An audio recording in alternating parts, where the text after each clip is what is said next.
bago. Pero bakit ganyan? Grabe yan eh.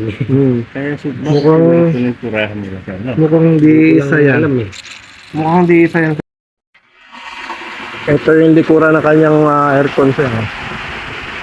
Yan. Good luck sa mga aircon ng dyan. Good luck. Good luck.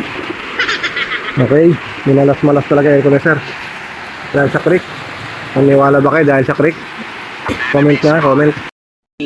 Parang araw Para pa Sonic yun, to. Pando. Yan, Yung cleaning. guard kanina may sakit Ang daw. likod niyang creek. Creek. Magkakalas pa lang tayo. Yan. Eh, Sumingaw na. may agency. Nakaangat pa lang. Sumingaw na. Eh, antay na.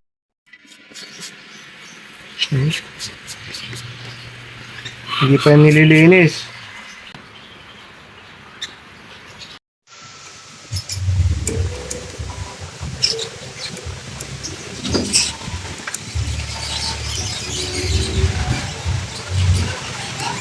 Dito sa ilalim ng dam.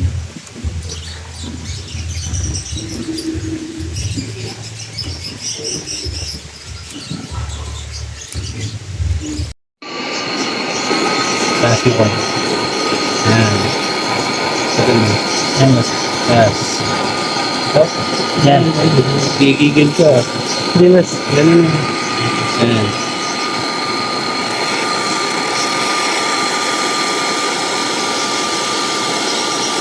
Gigigil ka natin.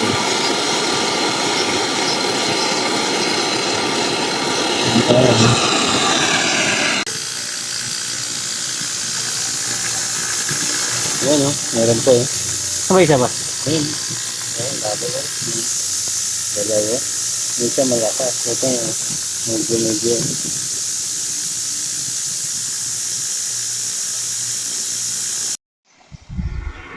So ayan na mga master. Tapos na silang mag-leak test dyan. At nakita natin dyan ay nasa 14 na leak. So halos lahat, yung kanan ng evaporator natin, may tama na lahat, may leak na lahat. So kung mapapansin nyo, sa paghihinang, so ayan, halos hinihinangan na lahat ng tubo. Talagang may tama na lahat, yung iba micro leak. So ngayon nyo sabihin, hindi ba dahilan ang creek sa leak ng ating aircon, lalo't magwa 1 year pa lang ito? Meron kasi nagsasabi paglilinis daw. So Hindi totoo yan. hindi ako naglinis niya nung una. Bali, maglilinis pa lang sana kami. At yan, na-discover nga natin may tama talaga. Pag angat pa lang natin, sumingaw na yung kanyang refrigerant at wala na halos sumisingaw. Halos hangin na lang. So, may leak na yan. At yan, ito na nga ang ating tubo, halos lahat hihinangan na yan. Kawawa din kasi si customer kung papapalitan ng lahat. Kilala kong kaliskis mo, boy. So yan, tiyaga lang kailangan. Hinangin lahat. Tapos leak test ulit. Hinihitan ulit mga tubo kung may lalabas pang leak. So ang nakita dyan ay halos 14. So ayan na leak test na yan, wala na tayong nakita dyan. So okay na yan. Napakadaming hinang, halos lahat hininangan. So ngayon nyo sabihin, yung mga umiiyak dyan, hindi ba dahilan ang creek sa leak ng mga aircon, lalo't bago pa? Nakakapagtaka, di ba? So ito yun, nililiha ulit lahat yung mga tubo kasi initan para lumabas yung mga hindi lumalabas sa leak test, para makasiguro tayo na wala tayong mamiss na leak sa ating tube. So ayan, liha kasi initan, hanapin ang leak, mag-leak test ulit. So ayan, may nakita na isang uling leak sa condenser naman yan mga master, doon sa may pinch off. So ayan, may leak na naman, condenser yan. So hinangin na lang ulit. Tapos pagkatapos niya, leak test na naman. Wow naman! Wow! Salamat sa mga tropa natin kay Master Coolway Aircon Services. Wow! Yan yung tropa natin, tirador natin yan mga master. Yan yung ating repairman.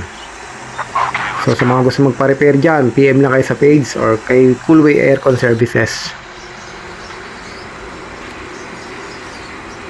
So ayan, ito yung kanan na part, may nakita uling leak.